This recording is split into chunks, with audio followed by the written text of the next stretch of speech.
হয় মটক সদৌ অসম মটক সন্মিলনৰ আজি প্ৰতিষ্ঠা দিৱস গতিকে প্ৰতিষ্ঠা দিৱসৰ উপলক্ষে আজি আমি সকলো ইয়াত সমবেত হৈছোঁ আৰু অসমৰ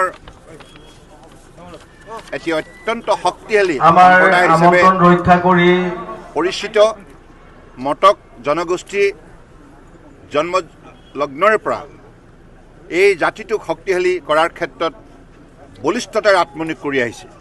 গতিকে উঠি অহা প্ৰজন্মই আগন্তুক দিনত সকলো কৰ্মক্ষেত্ৰতে জিলিকি উঠক আৰু মটক সন্মিলনেও তেনেধৰণৰ কাৰ্যসূচীৰ যোগেদি মই ভাবোঁ যে অসমীয়া জাতিটোক বিশ্বৰ অন্যতম শক্তিশালী জাতি হিচাপে গঢ়ি তোলাৰ ক্ষেত্ৰত বলিষ্ঠ পদক্ষেপ গ্ৰহণ কৰিব আৰু এতিয়ালৈকে যিখিনি তেখেতসকলে কাম কৰি আহিছে মই সেই কামৰ শলাগ লৈছোঁ আৰু আজি এই মুহূৰ্তত সমবেত সমূহ ৰাইজলৈ মই শ্ৰদ্ধা জনাইছোঁ। আমি প্ৰতি বছৰে ২৪ নৱেম্বৰ দিনটো আমাৰ মটক সন্মিলনৰ প্ৰতিষ্ঠা দিৱস হিচাপে পালন কৰি আহিছোঁ। এই বছৰো আমি বকপৰা গাঁৱত এই অনুষ্ঠানটো পাতিছোঁ আৰু আমাৰ অনুষ্ঠানবিলাক পতাৰ উদ্দেশ্য এতিয়া মটক জনগোষ্ঠীক আমি কেনেকৈ বিশ্ব দৰবাৰত প্ৰতিষ্ঠিত কৰিব পাৰোঁ। আমাৰ প্ৰধান আৰু প্ৰথম লক্ষ্য হ'ল সেয়া আৰু আমি আজি এই দিনটোতে আমাৰ কেন্দ্ৰীয় মন্ত্ৰী সৰ্বানন্দ সোণোৱাল ডাঙৰীয়া ইয়াত আহি উপস্থিত হৈছিলেহি। তেখেতে ভাষণ আপোনালোকে নিশ্চয় শুনিছে। আমাৰ জনগোষ্ঠীটোৰ কাৰণে যিসকল ব্যক্তিয়ে এই অনুষ্ঠানটো গঢ়ি তুলিলে তেওঁলোকক আজি আমি সোঁৱৰিছোঁ আৰু ৮৬ সংখ্যক আমাৰ আজিৰ দিনটোত আমাৰ আজি প্ৰত্যেককে আমি স্মৰণ কৰিছোঁ আৰু এই প্ৰতিষ্ঠা দিৱসৰ যোগেদি আমি মটক জনগোষ্ঠীৰ যি জনজাতিকৰণ আমাৰ মূল উদ্দেশ্য, জনজাতিকৰণ আমাক চৰকাৰে দিয়াটো আমি বিচাৰিছোঁ, আমাক দিবই লাগিব। সেয়ে আমি এইবাৰ বিশেষভাৱে আমি এই অনুষ্ঠান ভাগি পাতি আমি বিশ্ব দৰবাৰক আৰু আমাৰ জনগোষ্ঠীৰ প্ৰত্যেকজন ব্যক্তিকে আমি এই কথাটো বাৰ্তা দিব বিচাৰিছোঁ যে জনগোষ্ঠীটো পাবৰ কাৰণে আমি যিখিনি আমি কৰণীয় আছে আমি সকলো কৰিছোঁ আৰু আমি চৰকাৰক দাবী জনাইছোঁ জনজাতিকৰণ যাতে জনগোষ্ঠীৰ উন্নতি প্ৰদান কৰে। দিনজোৰা কাৰ্যসূচী আমি দিনজোৰা কাৰ্যসূচী পালন কৰি বিশেষভাৱে আমাৰ এতিয়া মুকলি সভা আছে, বিশিষ্ট ব্যক্তিসকলক মাতিছোঁ। তেখেতে মটক জনগোষ্ঠীৰ বিষয়ে বা মটক বিষয়ে যিখিনি বক্তব্য তেওঁলোকৰ জ্ঞান আছে জ্ঞানখিনি দাঙি ধৰিব। লগতে আমি সন্ধিয়ালৈ আমি আমাৰ প্ৰয়াত জুবিন গাৰ্গ ডাঙৰীয়া সোঁৱৰণত এটা সংস্কৃতি সন্ধিয়া পাতিছোঁ।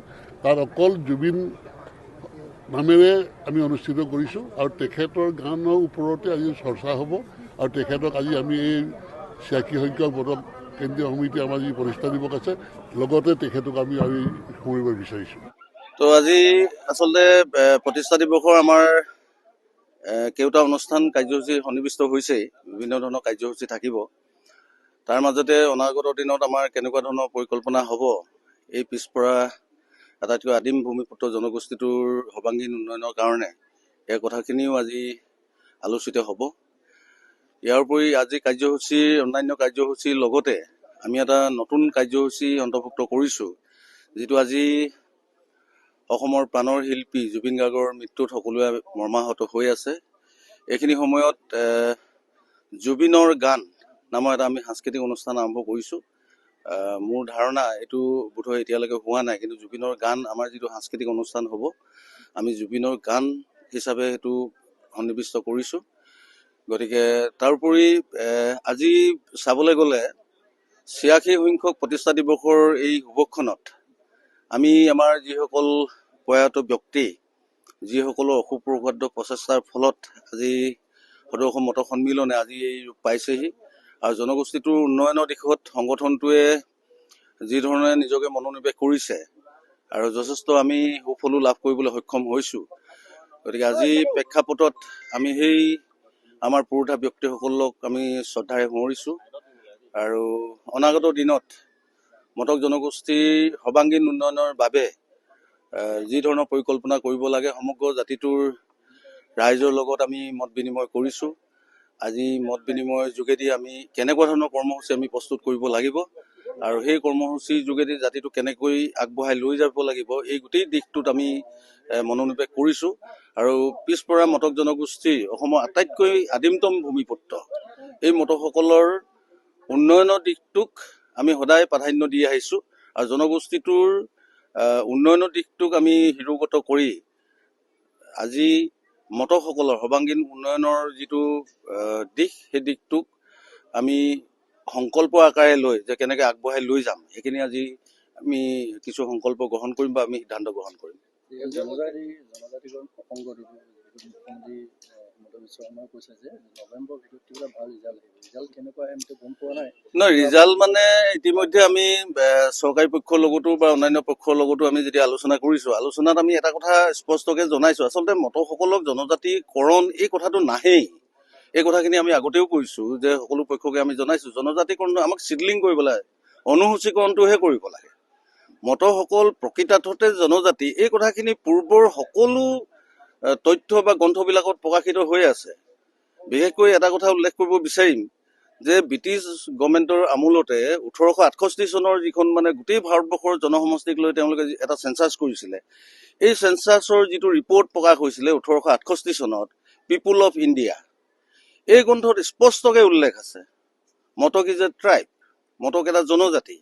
ইয়াৰ পৰৱৰ্তী পৰ্যায়তো যিখন 1953 চনত গঠন হোৱা কাকা চাহেব কালেলকাৰ আয়োগ, ভাৰতবৰ্ষই স্বাধীনতা লাভ কৰাৰ পিছত এই কাকা চাহেব কালেলকাৰ আয়োগৰ 1955 চনৰ 30 মাৰ্চত তেওঁলোকে যিখন প্ৰতিবেদন দাখিল কৰিছে ভাৰত চৰকাৰৰ ওচৰত, এই প্ৰতিবেদনত স্পষ্টকৈ লিখা আছে যে অন্যান্য জাতি জনগোষ্ঠী সকলৰ বিষয়ে লিখাৰ উপৰিও ফুট নোট দি মটক আৰু মৰাণসকলক তেওঁলোকে ইকুইভেলেণ্ট টু ST বুলি কৈছে। Matak and Morans are most other backward class, মোৰ আজি কৈছে, কিন্তু আচলতে তাত আছিলে most other backward class equivalent to ST সমপৰ্যায় বুলি এই আয়োগেও উল্লেখ কৰি থৈছে ফুট নোট দি পেলাই। গতিকে এই কথাখিনি চৰকাৰে মনোনিৱেশ কৰিব লাগে আমি ভাবোঁ। আৰু 25 নৱেম্বৰ তাৰিখে বিধানসভাৰ মজিয়াত এই গোটেই বিষয়খিনি উত্থাপন হ'ব আৰু বিভিন্ন ৰাজনৈতিক দলবিলাকেও আমাৰ মত গ্ৰহণ কৰিছে। আৰু আমি ভাবোঁ যে এই 25 মাৰ্চতে, আৰু বিশেষকৈ এটা কথা জনগোষ্ঠীটোৰ কাৰণে এটা ভাল দিশ উন্মোচিত হৈছে বুলি অনুভৱ কৰিছোঁ, কাৰণ মটক আৰু মৰাণক ট্ৰাইবেল লীগেও অলৰেডি NOC দিছে আৰু তেওঁলোকে কৈছে যে মটক আৰু মৰাণে ST পালে মানে অনুসূচীকৰণ যদি তেওঁলোকে লাভ কৰে আমাৰ কোনো আপত্তি নাই, এই কথাখিনি হৈছে। আৰু চৰকাৰ পক্ষৰ ফালৰ পৰাও এইখিনি কথা কৈছে। গতিকে আমি আশাবাদী এই 25 নৱেম্বৰ তাৰিখে যিখন বিধানসভাত যিটো বিষয় উত্থাপন হ'ব, তাত আমি এটা খুব ভাল দিশ তাত উন্মোচিত হ'ব বুলি আমি আশা কৰিছোঁ। আমি আজি 86 সংখ্যক মটক জনগোষ্ঠী কেন্দ্ৰীয় সমিতি মটক সন্মিলন 24 নৱেম্বৰ প্ৰতি বছৰে আমাৰ প্ৰতিষ্ঠা দিৱস উদযাপন কৰা হয়। আজি সেই উপলক্ষে বকপৰা গাঁৱত আজি আমাৰ অনুষ্ঠিত হৈছে। পতাকা উত্তোলন হৈ গ'ল, বন্তি প্ৰৱজন হৈ গ'ল, আৰু এতিয়া আমাৰ স্মৃতি তৰ্পণো হৈ গ'ল। আমাৰ জুবিন গাৰ্গ আৰু আমাৰ ৰজাজনৰ স্মৃতিত আমি শ্ৰদ্ধাঞ্জলি জ্ঞাপন কৰিলোঁ। আৰু আজিৰ দিনটো কাৰ্যসূচী আছে আমাৰ কেন্দ্ৰীয় মন্ত্ৰী সৰ্বানন্দ সোণোৱাল ডাঙৰীয়া আহিব, তেখেতৰ বহুমূলীয়া বক্তব্য আমাৰ ৰাইজে শুনিব। আৰু আমাৰ প্ৰথম কথা হ'ল মটক জনগোষ্ঠীৰ জনজাতিকৰণ, সেই উদ্দেশ্য লৈ আমাৰ এই অনুষ্ঠানবিলাক পতা হয়। মটক সন্মিলন, মটক যুৱ ছাত্ৰ সন্মিলন, মটক মহিলা পৰিষদ, মটক যুৱ ছাত্ৰ পৰিষদ, মটক ছাত্ৰ সন্থা, আমি 5টা সংগঠনে একেলগে মিলি আমি আমাৰ যি প্ৰাপ্য মটক জনগোষ্ঠীৰ জনজাতিকৰণ, এই জনজাতিকৰণৰ উপলক্ষে আমি বহুদিনৰ পৰা চৰকাৰৰ আগত দাবী দাবা কৰি আহিছোঁ। আৰু এইবাৰ আমি কিন্তু শেষ সংগ্ৰামখন চলাই যাম। যেতিয়ালৈকে আমি জনগোষ্ঠী নাপাওঁ তেতিয়ালৈকে কিন্তু আমি শান্তি নাথাকোঁ। আমি প্ৰতিষ্ঠা দিৱসত সেই এটা সংকল্প লৈছোঁ। আৰু আমাৰ এই প্ৰতিষ্ঠা দিৱসত মটক জনগোষ্ঠীৰ একত্ৰিতকৰণ আৰু আমাৰ মটক জনগোষ্ঠী যিবিলাক জিলাত বসতি প্ৰধান আৰু মটক বসতি প্ৰধান অঞ্চল আছে, প্ৰত্যেকৰ পৰা এতিয়া আমাৰ বিষয়ববীয়াসকল ৰাইজ আহি আছে। আমি আজি দিনটো কাৰ্যসূচী আমি তেনেদৰে পালন কৰিম। সন্ধিয়ালৈ আমাৰ জুবিন গাৰ্গৰ সাংস্কৃতিক সন্ধিয়া আছে। অকল জুবিন গাৰ্গৰ ওপৰতে আজি আমাৰ গোটেই প্ৰগ্ৰামটো ৰখা হৈছে, তেখেতৰ শ্ৰদ্ধাঞ্জলি জনাবৰ কাৰণে।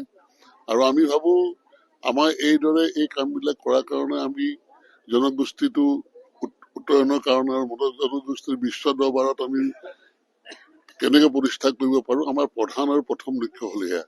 সেই উদ্দেশ্যলৈ আমি অনুষ্ঠানবিলাক পাতোঁ আৰু পাতিছোঁ, আগলৈও পাতি যাম।